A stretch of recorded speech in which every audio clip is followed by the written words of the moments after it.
They have honed their blades on the disdain and viciousness thrown their way, and tempered their steel in the constant flow of venom spat in their faces. You could not dream of sharper edges than the blades of their joy, their weapon of choice. A smile as a dagger to slit the throat of despair, a joke followed by a loud belly laugh to crack the skull of the gloom that seeks to ensnare their children, a song, a sway of the hip to bulldoze over the sadness sown by their oppressors.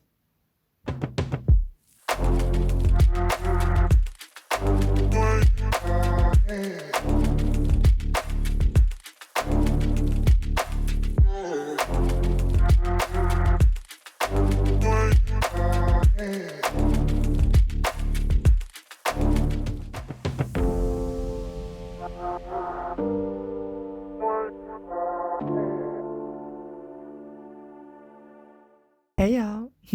Bonjour. This is Lily. I keep forgetting to introduce myself. Let's do it right today. Hello, bonjour my people. How are you doing? This is Lily, your favorite Caribbean transsexual auntie.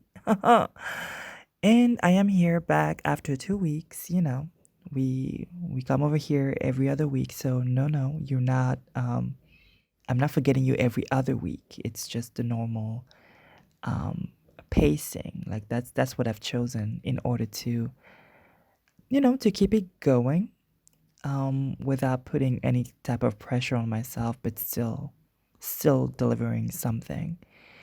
And I've sort of kept it a little, intimate and like a little conversation between, like you're eavesdropping on me and my friends. And I kind of like it that way, but I am open to suggestions. Um, but yeah, I'm not like making it like a professional thing, right? At least not at this point. And that may change, and I'm definitely open to that. But for now, we're taking it cool. I just really want to have this type of structure, right? Um, and now that I see that, you know, um, I can actually show up and actually do the thing, yeah, maybe we'll see and we'll change, and maybe we'll, put the podcast on directories and stuff like that, because it's something I have not done at all. So, yeah, um, today we're talking about non binary people and their place in the trans discussion and the trans community. Um, Maybe we can be so bold as to talk about that as well. And but before that, we're gonna go and talk about some updates and the other regular stuff. You already know where you are. Um, but even before that, let me tell you about the little piece of the little piece of text that I read at the very beginning of this. It's an excerpt from a short essay that I wrote, and I actually won a prize for just I think 2 3 days ago, something like that. And I'll put the link to this essay in the show notes. And if you want to read it, I'd love it. So please go ahead, read it, and comment. I'm open to um, I'm open to critique. I'm open to comments. I'm open to congratulations as well. you know. And yeah, I'll also put a link. And I did that. Yeah, the last time as well. Um, I'll put a link to my other writing, and if you wanna, check it out, I would absolutely love that. And I'd love to hear what you think. The particular excerpt that I read was the title is "My Caribbean Agote," and the essay is about women from Guadeloupe. And I don't want to say too much more, but it's about women from my island, and it's an ode to them, I suppose. Um, so I encourage you to read it because there's a little there's a little twist in there, and I don't want to like spoil it, so I don't want to talk too much about it. And it's a quick read. I think it's like 3 minutes. So go ahead and come back and let's talk about it. All right.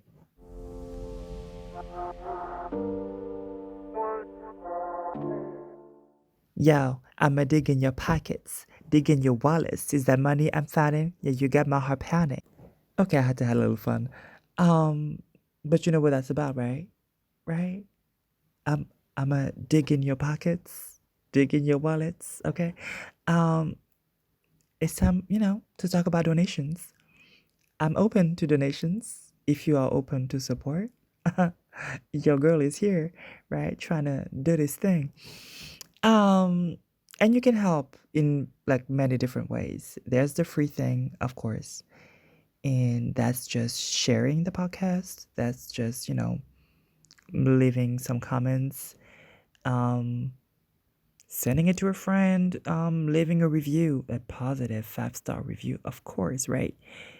And then there's the monetary stuff. And to do that, you can go to ftnpod.com. And at the top, you'll see a donate button, somewhere. And you can donate any amount you want. You can also do a like regular thing, and that's with Patreon. Also on ftnpod.com, you'll see the Patreon button. And it starts at $2 a month. Just $2, baby. And yeah, that's a lot of support already. That's pretty cool. I mean, you don't have to stay at $2. I mean, you can give more. I'm open to more. But yeah, do what you can.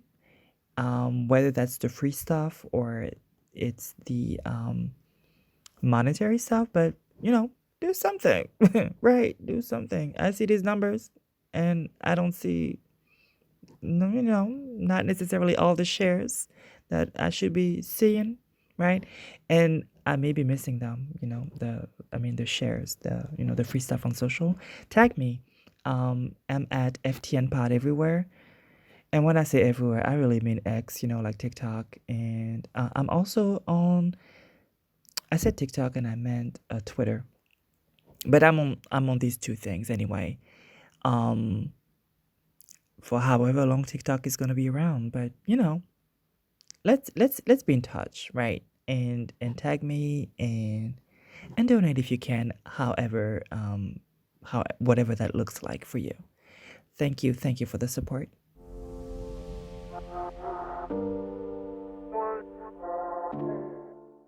So baby, updates. I already told you about the essay I won a prize for, and I'm so like before I won the prize. Of course, I was super happy to learn that I was selected, but before that was I don't know if that sounds bad, but I'm just gonna say it. I was really in love with this essay. I enjoyed writing it. It was a little raw. Um, I don't think, if I look at it like critically, I don't think it's like necessarily as polished as it could be, but just the way it is, it works for me. And but yeah, I really want you to go and read it and let me know your thoughts. And keep in mind that I am an artist and I am sensitive about my shit. But yeah, go ahead and have a look.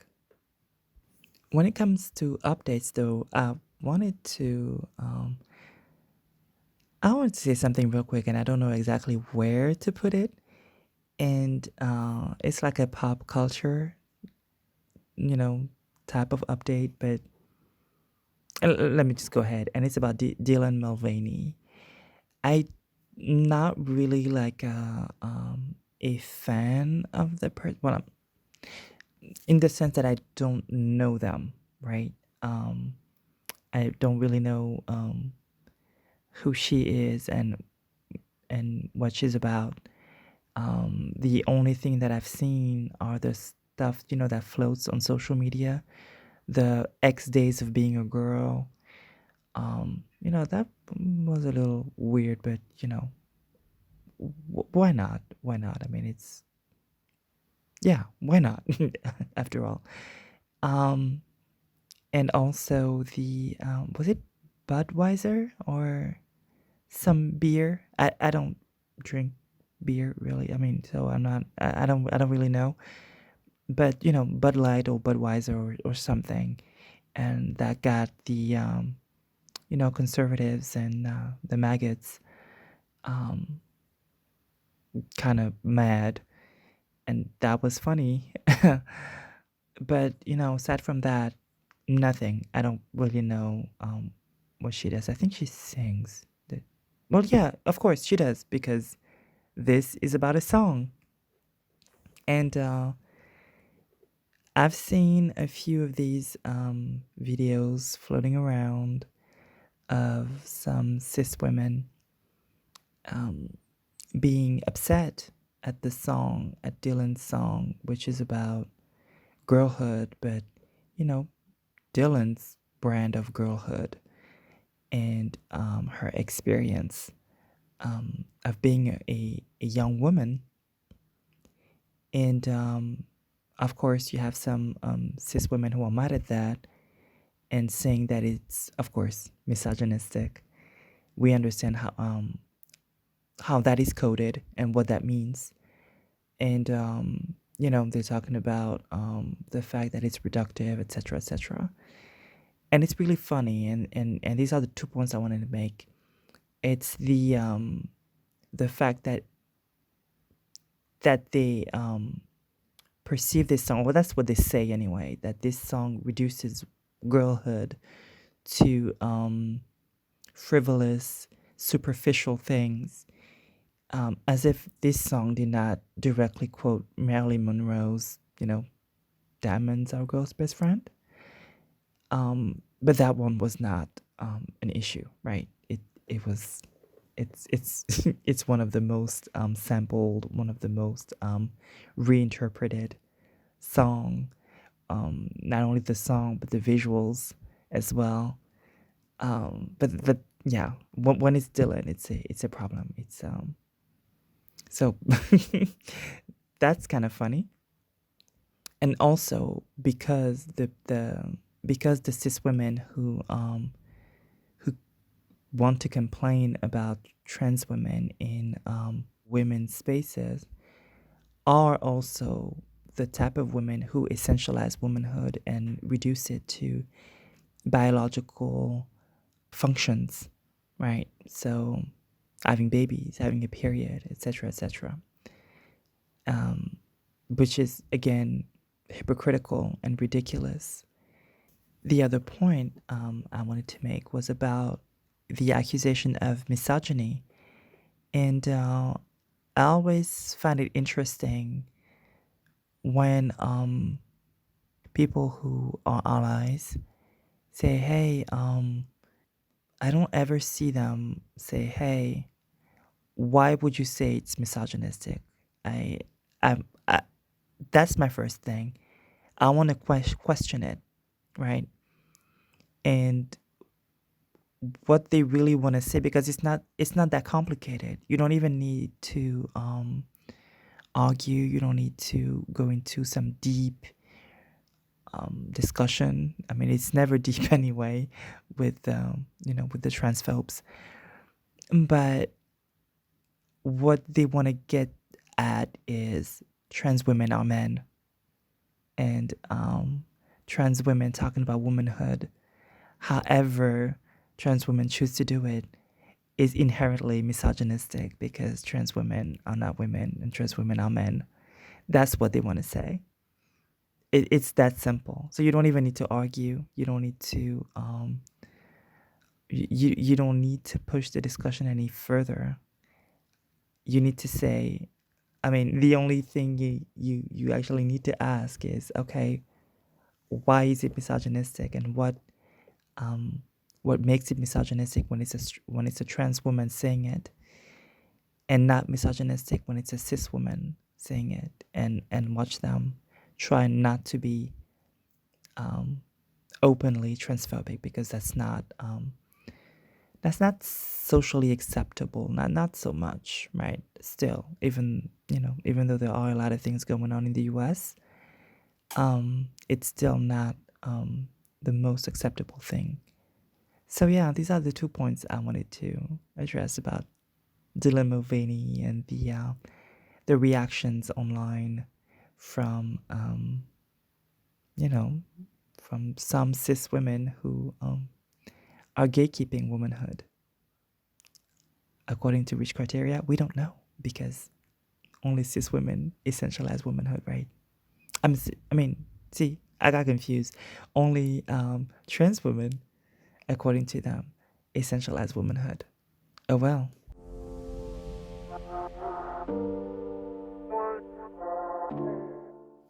Now let's talk about the non-binary people, and I know that it's uh um, it's a dangerous topic for some. I don't think it should be. Um, but hey, I mean, if some people are mad, I mean, we can have conversations if they are open to having conversations. I am open too. So leave your questions or remarks or whatever, and no need to no need to get mad. Or if you get mad, cool down first, because we don't need to be fighting. But yeah, we can absolutely discuss things. So I want to give a little bit of background first about me. So hey, this is me. I'm 40 years old, and well, 41 now. And I do come from the era when the standards of care were still sort of the old one, like from the generation before. And my generation is actually like the one, um, like when I was 22, yeah, about 22, like we were like fighting constantly to to make to have the standards make sense, right? And because what they wanted was for trans women, for example, they wanted a person who usually would pass. That's one of the what's the right word I'm looking for? But it's like when they see you and physically you quote unquote look like a woman, then it makes sense to them, right? Um, it's easier for them to understand, even though that's not how it works, right? But yeah, so they wanted people who passed. That was that were cis assumed. That's better. Um, yeah, we have to work on language. And they wanted people who were cis assumed, who also, after transition, and when they say transition, they meant like bottom surgery as well. That after transition, this person would be a fully heterosexual, um, cis assumed woman who preferably would not say anything about her past. Um, well, when it came to my generation, this thing about secrecy was no longer a requirement. And technically, being a heterosexual trans woman was not a requirement either, but it was preferred, right? It was still in the back of the people the people who decided, it was still in the back of their minds. So, this idea of non binary people, the term was not even used at the time. We talked about genderqueer. There were multiple words, but genderqueer is like the one that I heard the most. But that meant a lot of stuff because it was very political. It was also, at least in France, I'm gonna speak for France right now, but in like the communities I was surrounded by, it it was as a lot of trans masculine folks that were assigned female at birth. Yeah, that's what I saw a lot in France anyway, and it was very again my perspective, and again in France, and maybe it was a bit different in other places, even in France, but those I saw, it was very sexual. It was not the concept of genderqueer. Let me be clear about that. But the community, it was like some I don't know. It felt like a club, like a sex club, to be honest. And I don't know. I didn't really it didn't really make a lot of sense to me then. Um, the community, but the concept of genderqueer though was a different thing. Um, and that I completely vibed with, even though um, I did not identify with it myself. But the concept um, sounded great, sounded absolutely great. And I think that's what became non-binary today, right? If I'm looking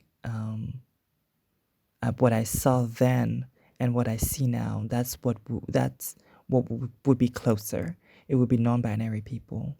It would be people who interrogate gender in all sorts of ways, whether we're talking about politics, right, and gender roles, whether we're talking about sex and we're talking about relationships, you know, all of that. They are um, they are interrogating the limits we put on ourselves. And when you interrogate gender, something so essential, something so central to relationships, then you can question absolutely everything else. And you can question why you're not free, or why you do not feel free, right? You can question so many things. And that's what I love about what I loved about genderqueer people when you know in my 20s, and what I love about non-binary people today.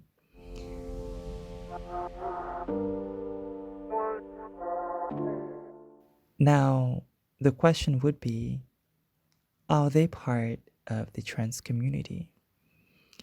And if we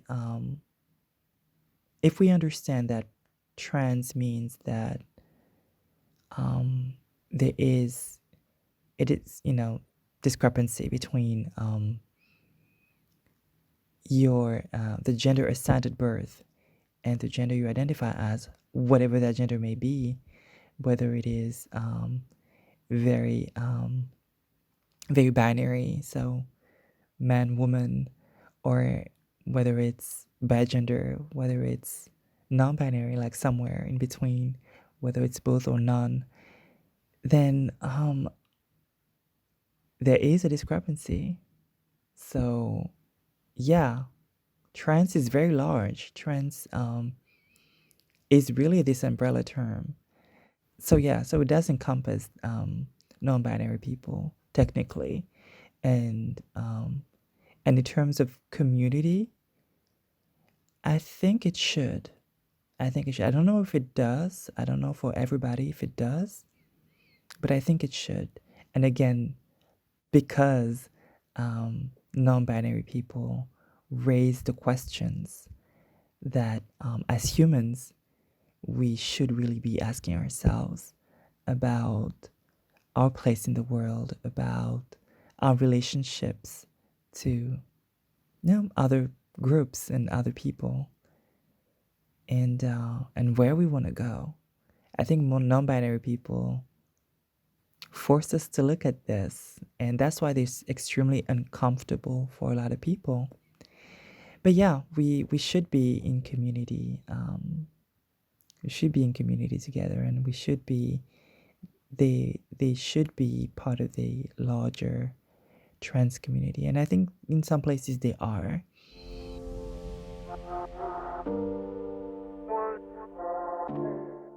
Now, I do understand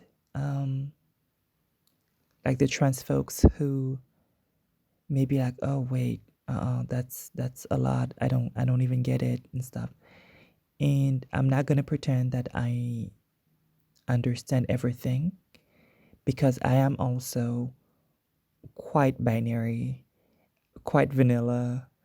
Um, I yeah, I mean, I don't necessarily recognize myself in some of the things non-binary people say, but I can only like sit back and listen and try to well, try to get it, of course, but question um question my own life, you know, through that prism. What I really don't want is for trans folks to do, for binary trans folks to do what cis gay folks did to us and continually, do to us. It's not even in the past, they still do it with the, transphobic LGB alliance and all that other crap. What I don't want is for non-binary people to do all of this labor and gather the ire and the violence from the people who hate us too, right? But get all of the violence, and then we profit from the discussions that they generate around gender, around freedom, right? And we get to benefit from those discussions. We get to benefit from the work they do, and then we leave them out. And we're like, okay, but wait your turn. Me first. Wait your turn. That makes no sense to me, right? It's disgusting. I mean, it's actually pretty disgusting, and just like white gay men did, and cis white gay men and cis white lesbians also did to even cis black and cis lesbians and cis gays of color. So yeah, you can't be you can't have people fighting the battles. You can't have people actually advancing the cause, and you reap the benefits, but you hide in your little corner. That would not be ethical. And yeah, we don't need to be doing any of that stuff. And when I say that, like I have some people, I have some images, I have some discussions in mind. I'm thinking about Alok, who is well known and is everywhere online. You can find them everywhere. I'm thinking about even 20 years ago, simple conversations that we were having with people who identified as genderqueer, and how they approached medical transition, what that looked like, and how it made it how it opened discussions about not being able to medically transition even if you want to, and what that means for you. Are you still trans? Are you not trans? Right? And it's all of that. I'm thinking about Elena Zera from from so many things. She's a journalist here in France and a great person. And yeah, she's one of the like she was already doing this in the 60s, in the 70s. And yeah, I mean, anyway, she's amazing. Um, and she cannot like medically she's not able to have a treatment. I don't know if I should be saying this. I think she's open about it. Yes, she's open about she's talked about it openly. Um so yeah, but still, um it's Ellen, and she's still valued as a trans person, and she's still she's still a part of those important fights. She's everywhere, right? Whenever there is something going on, she's there. She's there. You'll always find her. Whether it's political, whether it's just like conversations, she's there. She's there, and she's been there for decades at this point. So yeah, these are the people I have in mind, and the type of discussions, and how we cannot afford even to um, cut people off from our movement. It would be nobody left, especially the type of person who is very I'm going to say it. I mean, this was very close-minded. Um, they tend not to be the people who are in the front lines, right? They are not the most courageous. They are not the most, those of us with the most bite. They usually bark in the shadows and let other people expose themselves, right, to the violence, and actually do the work. So I'm not, and again, like I'm being a little more aggressive here in my tone. I'm aware of that, but um, I'm talking about things that I've seen and um, that are actually harmful for the most marginalized of us. And I really don't want us to engage in the type of behavior that has harmed us.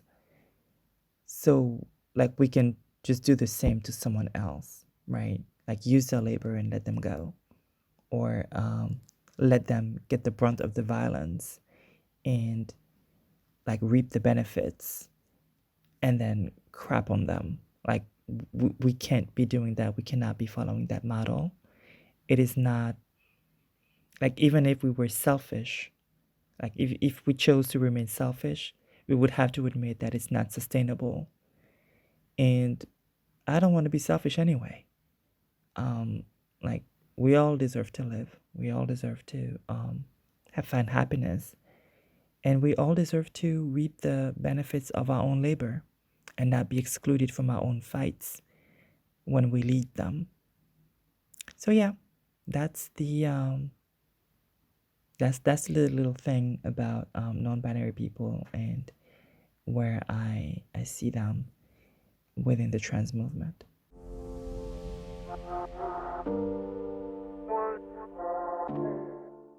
So my people, this is where I'm gonna leave you today.